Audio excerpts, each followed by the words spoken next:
नमस्ते। स्वतंत्रता दिवस की बहुत बहुत शुभकामनाएं।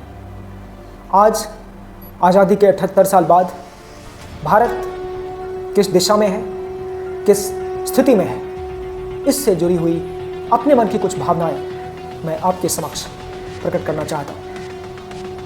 मैं जानता हूँ कि आज का जो भारत है वो कई प्रकार की चुनौतियों से गुजर रहा है। वैश्विक, आर्थिक और आंतरिक। हमारी पड़ोसी देशों में जिस तरीके की स्थितियां पिछले कुछ सालों में उत्पन्न हुई हैं, उससे निश्चित रूप से हम एक देश के तौर पर, एक समाज के तौर पर और एक नागरिक के तौर पर चिंतित हैं। और ये चिंता जायज़ भी है, क्योंकि हमारे देश में दुश्मन सिर्फ उस पार नहीं है, हमारे देश के अंदर भी है। हमने देखा चुनाव से पहले किस प्रकार हिंडनबर्ग रिसर्च नाम की एक कंपनी ने भारत की एक बड़ी कंपनी अडानी ग्रुप के खिलाफ एक झूठा षड्यंत्र रचा, जिसमें भारत में बैठे हमारे ही देश के कुछ मीडिया के लोगों ने, कुछ सो कॉल्ड बुद्धिजीवियों ने और विपक्ष के कई नेताओं ने किस तरीके से उस शॉर्ट सेलिंग कंपनी पर विश्वास किया। हिंडनबर्ग एक शॉर्ट सेलिंग फर्म है जिसका बिजनेस ही है किसी दूसरे के बिजनेस को गिरा कर पैसा कमाना। शॉर्ट सेलिंग वो होता है कि किसी भी कंपनी में आप शेयर खरीद कर पोजीशन बनाते हैं और उस कंपनी के भाव के गिरने का इंतजार करते हैं, कई बार षड्यंत्र के माध्यम से, झूठे खबरें फैलाकर और आम निवेशकों के मन में भ्रम पैदा करके उस शेयर को तोड़ा जाता है। ये कंपनी अमेरिका की है और अमेरिका में ही इनकी गतिविधियों पर अंकुश लगा हुआ है। उन पर कई प्रकार के केस चल रहे हैं। अमेरिका की कंपनी जो शॉर्ट सेलिंग फर्म है, उसका साथ देने के लिए भारत के सारे विपक्षी नेता खड़े हो गए थे, क्योंकि साल 2024 का चुनाव आने वाला था।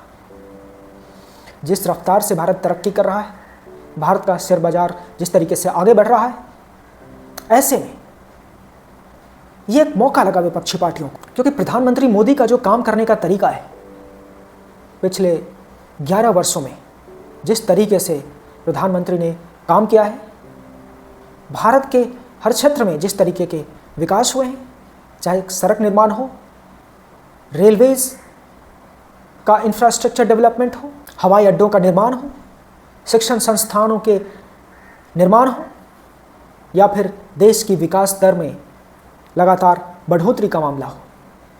कोविड के दौरान जब पूरी दुनिया की अर्थव्यवस्थाएं चरमरा गई, ब्रिटेन और अमेरिका जैसे देशों में आर्थिक स्थिति इतनी बुरी हो गई कि वहाँ के सरकारों का तख्ता पलट हो गया।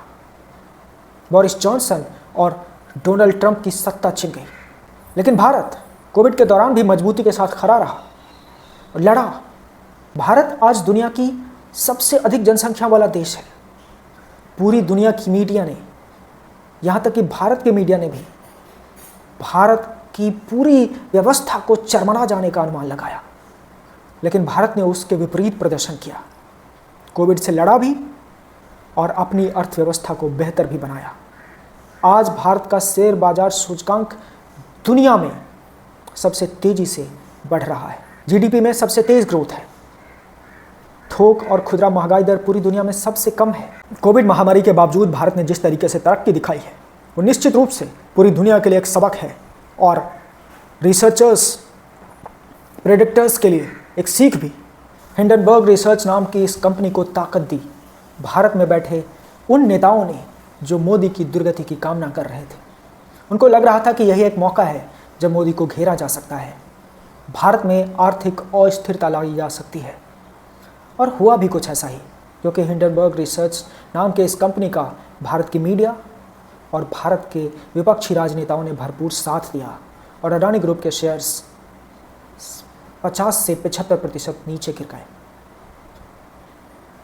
सेबी ने जांच की, सुप्रीम कोर्ट ने अडानी ग्रुप को क्लीन चिट दिया और आज अडानी ग्रुप के सारे शेयर्स उसी लेवल पर हैं जहां आरोप के दौरान थे, यानी कि अडानी ग्रुप के सारे शेयर्स ने रिकवरी कर ली।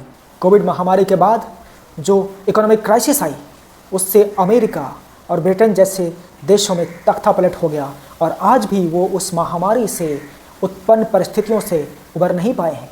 लेकिन भारत उन परिस्थितियों से मजबूती के साथ लड़ा भी और उबर कर आज दुनिया में अपनी ताकत, अपनी अर्थव्यवस्था की तेज़ रफ्तार से अपनी शक्तियों, अपने देश की सामर्थ्य का लोहा मनवा रहा है। निश्चित रूप से ये 78वां स्वतंत्रता दिवस एक सुकून वाला स्वतंत्रता दिवस है। हमें गर्व है कि हमारे देश का नेतृत्व एक मजबूत हाथ में है, एक सशक्त हाथ में है। दोस्तों, freedom of speech and expression की बहुत बातें होती हैं। साल 2014 से पहले कहाँ थी freedom of speech and expression? किस प्रकार की freedom of speech and expression थी?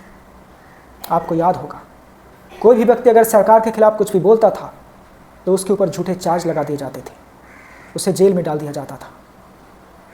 आपने 2014 के बाद भी कई राज्य सरकारों द्वारा इस तरीके के कृत्य को होते हुए देखा होगा।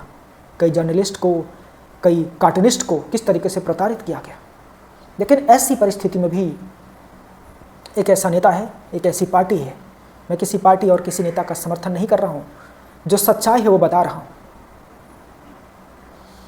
एक महिला पहलवान सड़क पर धरने देती है, सरकार को गालियाँ देती है, मोदी के मरने तक की दुआएं मांगती है। उसे भी जब ओलंपिक होता है पेरिस में, तो भारत सरकार पूरी सुविधाएं देता है, उसे ओलंपिक में भेजता है, उसके साथ फिजियो होते हैं, डॉक्टर्स की टीम भेजी जाती है और सारी वो सुविधाएं दी जाती है जो बाकी दूसरे खिलाड़ियों को दी गई, यानी कि किसी प्रकार का भेदभाव नहीं किया जाता है। आप एक नागरिक के तौर पर सरकार के विरोधी हो सकते हैं, लेकिन सरकार की जिम्मेदारी है कि अपने हर व्यक्ति, हर नागरिक की पूरी जिम्मेदारी उठाए, और भारत सरकार ने वही किया। दुर्भाग्य से, जिसका हम सबको दुख है, वो फाइनल मैच खेलने से पहले जब वेट चेकिंग हुई तो 100 ग्राम वजन ज़्यादा पाई गई और उनको डिस्क्वालीफाई कर दिया गया। जब डिस्क्वालीफाई कर दिया गया तो भारत में बैठे कुछ मीडिया, कुछ वामपंथी पत्रकार और कुछ कथाकथित बुद्धिजीवियों ने भारत सरकार के नियत पर ही सवाल खड़ा कर दिया। क्या आपने आज से पहले इतिहास में कभी भी इस तरीके का freedom of speech and expression महसूस किया है? आज कोई भी व्यक्ति यूट्यूब पर आकर, सोशल मीडिया पर आकर प्रधानमंत्री को गाली दे देता है और प्रधानमंत्री मुस्कुराते हुए कहते हैं कि ये जो गालियां हैं ये मेरे लिए ताकत है, मुझे ऊर्जा देती है। और अंत में मुझे इस बात का भी गर्व है कि हमारे देश के निवेशकों ने हिंडनबर्ग द्वारा जो दोबारा प्रयास किया गया था, उस प्रयास को नकार दिया है, सिरे से खारिज कर दिया है और सबक सिखा दिया है हिंडनबर्ग रिसर्च नाम की इस कंपनी से कि आप हमारे देश में, हमारे भारत में इकोनॉमिक क्राइसिस नहीं ला सकते। आप जब जी चाहे तब हमारी अर्थव्यवस्था को नहीं तोड़ सकते और आम निवेशकों को डरा नहीं सकते, क्योंकि आम निवेशकों का जो ताकत है वो इतना ताकतवर है कि आपको नस्ते नाबूद कर सकता है। और हिंडनबर्ग रिसर्च नाम की इस कंपनी के साथ इस बार जो भारत के शेयर धारकों ने किया है, बार बार हम उम्मीद करते हैं कि ऐसा ही करें और अपने शेयर मार्केट से भी और भारत सरकार पर भरोसा रखेंगे और इन जैसे शॉर्ट सेलर्स कंपनियों को बार बार समय समय पर सबक सिखाते रहेंगे। जय हिंद, भारत माता की जय।